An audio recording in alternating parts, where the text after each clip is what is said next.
នេះជាសកម្មភាពដែលខ្ញុំជិះម៉ូតូជាមួយពុកម៉ារបស់ខ្ញុំនាំគ្នាមកស្ទូចត្រីដើម្បីរីឡែកថ្ងៃអាទិត្យព្រោះថ្ងៃអាទិត្យឈប់សម្រាកយើងអត់ធ្វើការទេយើងនាំគ្នាមកស្ទូចត្រីលេងអញ្ចឹងណាបងប្អូន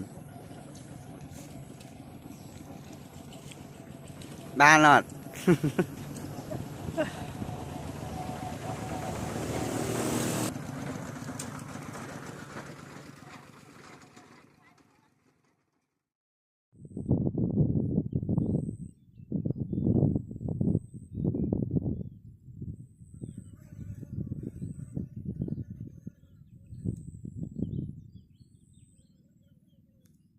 នេះបងប្អូនខ្ញុំស្ទូចខ្ញុំបិទនៅកំពឹសបងប្អូន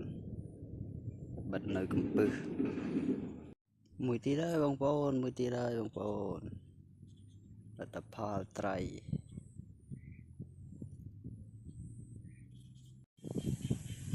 ដល់ហើយលទ្ធផលពុំទៅអាំងឯណោះហើយ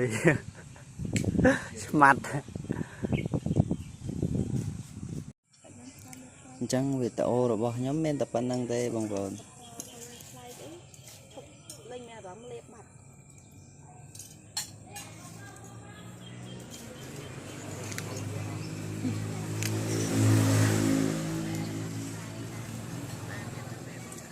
ដាក់អាចជាក់ខ្លះ